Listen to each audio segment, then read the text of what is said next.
In this video, I'll be reviewing the Noontec Zoro 2 wireless headphones. This will be an abbreviated review. I did a longer review if you're interested, and I put that on my channel. That one's a little over 18 minutes. So the Noontec products have a pretty good build quality. These are no exception.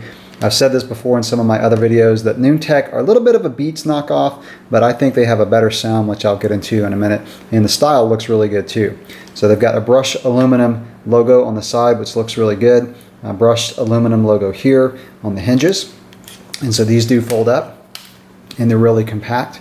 And they come with a bag. And so they're really easy to put into a bag and fold up for travel.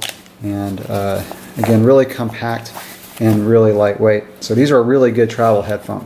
While I'm mentioning the bag, let me show the other things that you get with this. You get just your standard owner's manual, which has very tiny print. And you also get a charge cable. This is a micro USB charge cable.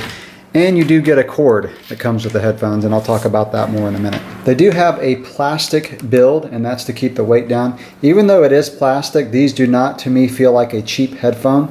They've got really nice imitation leather on the inside. This is a really soft ear cup and the really soft headband as well. And by the way, let me mention that these are an on-ear headphone. So in other words, they go more on top of your ears rather than completely encapsulate your ears as would be a over-ear headphone.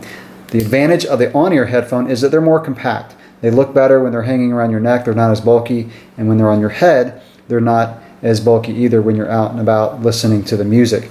The disadvantage is that they don't have quite the sound isolation, in other words, blocking out the outside noise, as an over-ear headphone. But again, I think the advantages of being compact and lightweight, being able to fold up and pack real easily, is a pretty good advantage, and that's why a lot of people go with the on-ear headphones. Button placement on these is pretty intuitive.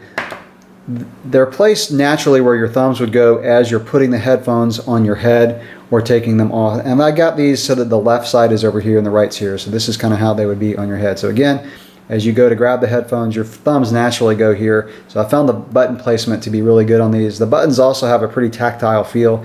So they have a little click that they make. And so you definitely know when you press the button. On the left side, you've got your power button. And this also acts as your play, pause, and answer call button. So this is the bottom button here. So to turn these headphones on, you would hold them down for a few seconds, and you're going to get a voice. And I'll hold the headphones up to the microphone as I do that so you can hear the voice. I'm going to press it down, hold it. Power on. Your headset is connected. So she says power on, your headset is connected. And that was about 4 or 5 second hold to turn them on. You get a little green light that comes on as you turn them on so that you know the power is on. To turn them off, same thing, hold the button down for about 3 seconds. And again, I'll hold this up to the microphone. Power off.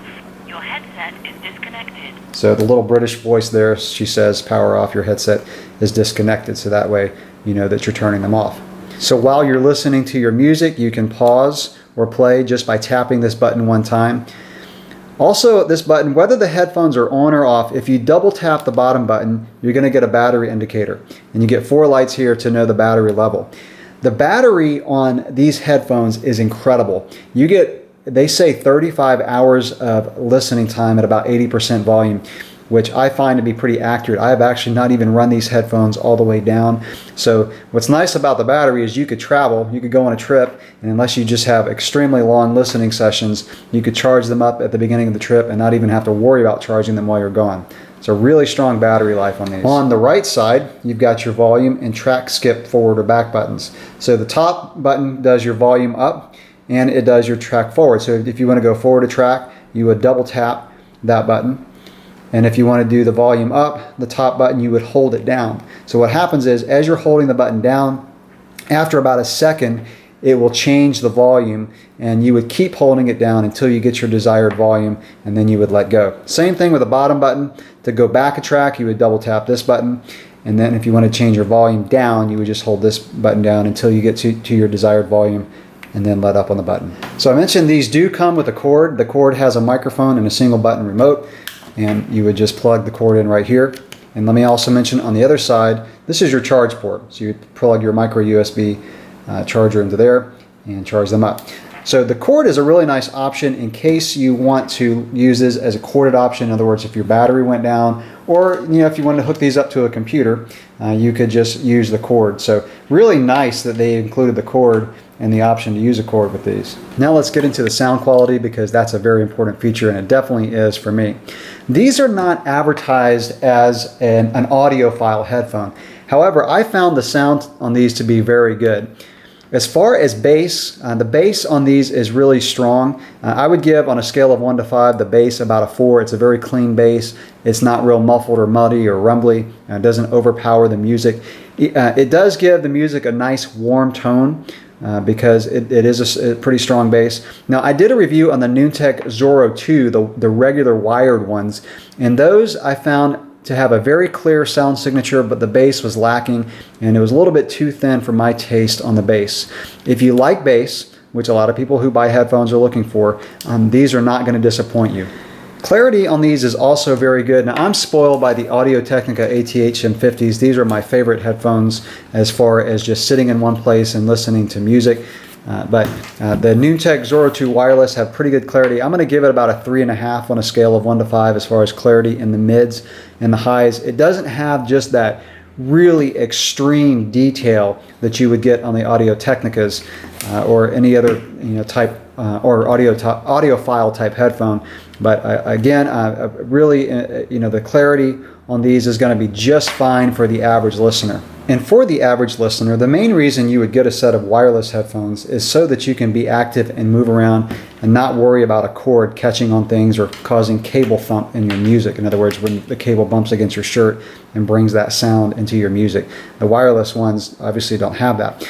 So in terms of being active, unless you're doing intense cardio where you're sweating a lot, these are really, really nice for doing things around the house, walking, even working out in a gym if you're not sweating a lot.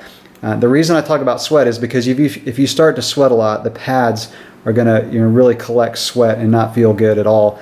So if you're doing things that cause a lot of sweat, I would recommend something like the Jaybird Sport X2s, one of my favorite headphones, really good sounding headphones. These headphones really shine for being active, and I think that you're really going to enjoy these if you're that type of person who wants good sounding music, you want to be active, you want to move around, and once you start listening to a wireless type headphone, it's really amazing how free you feel. The range on these is probably about 10 to 20 feet. Is with a direct range, so not a huge range. So you can put your phone down in the middle of the room and move around or whatever, or generally just keep it in your pocket, as I do.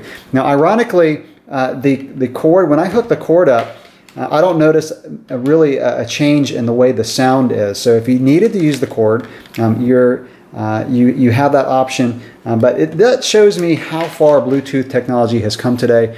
The fact that these still sound so good wireless. Some of the older Bluetooth headphones that I listened to kind of sounded digital. These do not. These have a very good sound stage, very good presence in the music, and for the price, I think these are really good value, especially if you're comparing them to the Beats. Beats are about twice the price. These retail for about $200, but you can get them for about $150. So that's going to wrap up this review of the Noontec Zoro 2 wireless headphones. Again, it's a headphone that I would recommend to anyone who wants a wireless headphone, one who you want to be active and you want really long battery life. Again, it's a comfortable headphone.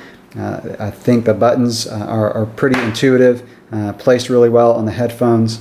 So that'll do it. If you found this video helpful for you, please give it a thumbs up. If you have any questions or comments, leave them below. Thanks for watching.